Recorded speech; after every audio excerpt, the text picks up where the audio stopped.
అందరికీ నమస్కారం. ఈరోజు అన్నదాతకు అండగా తీర్మానాన్ని బలపరిచే అవకాశం కల్పించిన జాతీయ అధ్యక్షులు నారా చంద్రబాబు నాయుడు గారికి, మన జాతీయ వర్కింగ్ ప్రెసిడెంట్ నారా లోకేష్ బాబు గారికి ధన్యవాదాలు తెలుపుతూ, ఈరోజు క్షామపీడిత ప్రాంతమైన మా కనిగిరి ప్రాంతాన్ని ఏదైతే అవసరమైన సబ్జెక్ట్ ఉందో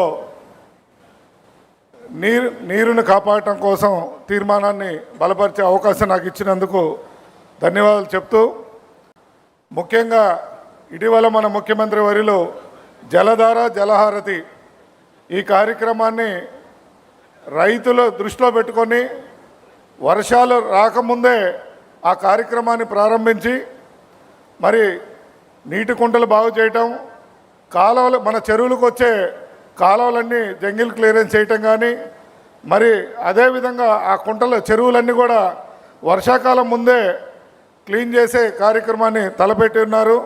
తద్వారా ఇది అభివృద్ధి పనే కాదు, అభివృద్ధితో పాటు ఒక సమాజానికి ఒక మెసేజ్ ఇచ్చే కార్యక్రమాన్ని వారు తలపెట్టినందుకు వారిని అభినందిస్తూ, ఎందుకంటే వర్షాలు యూజువల్గా మేము ఇంతకుముందు కూడా చూసేవాళ్ళం.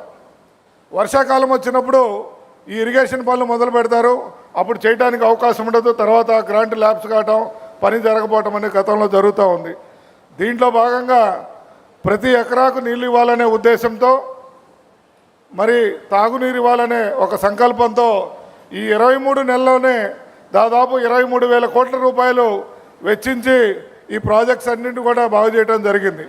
మరి అదేవిధంగా ఇరిగేషన్ క్యాలెండర్ని పెట్టి మరి రాబో 36 ప్రాజెక్టులని ఈ 3 సంవత్సరాల్లో కంప్లీట్ చేసే విధంగా అటు రాయలసీమ ఇటు ఉత్తరాంధ్ర మొత్తం ఆంధ్ర రాష్ట్రంలో చేసే విధంగా వారు చేయటం అనేది ఒక అభినందన విషయం అని తెలియజేస్తూ, మరి ముఖ్యంగా కేంద్రం నుంచి ఇటీవల మన ముఖ్యమంత్రి గారి వల్లనే మా ప్రాంతానికి రాయలసీమ, ప్రకాశం, మార్కాపురం ఇక గ్లోబల్ హార్టికల్చర్గా హబ్గా మార్చే ఒక సువర్ణ అవకాశాన్ని మాకు తీసుకొచ్చి పెట్టినందుకు వారికి ధన్యవాదాలు చెప్తూ, 1,00,000 కోట్ల పైన భారీ పెట్టుబడి పూర్వోదయ పథకం కింద హార్టికల్చర్ విభాగాన్ని అభివృద్ధి పరిచే కార్యక్రమాన్ని తలపెట్టున్నారు. దాంట్లో భాగంగా 8,41,000 ఎకరాలు ఈరోజు సాగులో ఉంటే ఇంకో 30 సంవత్సరాల్లో దాదాపు 14,41,000 ఎకరాలను హెక్టార్లు పెంచే విధంగా ఇప్పుడు ప్రణాళిక ఏర్పాటు చేయడం జరిగింది. మరి రాయలసీమ ప్రాంతం నుంచి 500 లక్షల మెట్రిక్ టన్ల హార్టికల్చర్ని అభివృద్ధి చేయాలని ఒక కంకణం కట్టుకొని 91 క్లస్టర్లుగా ఉన్న దాన్ని 201 క్లస్టర్గా మార్చి ప్రపంచ మార్కెట్కి దీనికి అనుసంధానం చేయడం జరుగుతూ ఉంది ఈ పూర్వోదయ స్కీమ్ ద్వారా. మరి అదేవిధంగా హై వాల్యూడ్ పంటలు ప్రాధాన్యతకి ఇచ్చి గ్లోబల్ మార్కెట్లో డిమాండ్ ఉన్న అంజీరా, ఆవకాడ్, జామ, పనస, కోకో ఇటువంటి పంటలు 18 రకాల పంటల్ని ప్రోత్సహిస్తూ ఈ ప్రాంతం డెవలప్ చేసే విధంగా, అదేవిధంగా ముఖ్యంగా కొత్తగా ఫామ్ అయిన మార్కాపురం జిల్లాకి అదేవిధంగా ప్రకాశం మీద ప్రత్యేక ఫోకస్ పెట్టి కరువును తట్టుకుండే పంటల్ని drought resistant micro irrigation system ద్వారా న్యాచురల్ ఫార్మింగ్ని పెద్దపీట వేసే కార్యక్రమం జరిగింది. మరి అదేవిధంగా పూర్వోదయ స్కీమ్లో అంతర్జాతీయ స్థాయిలో వసతులు, కోల్డ్ స్టోరేజ్ కానీ, ప్రాసెసింగ్ ప్లాంట్స్ కానీ, మరి క్వాలిఫైడ్ ఈ గ్లోబల్ అగ్రికల్చర్ మార్కెటింగ్ విధానాన్ని రూపొందించే కార్యక్రమంలో జరగడం జరిగింది.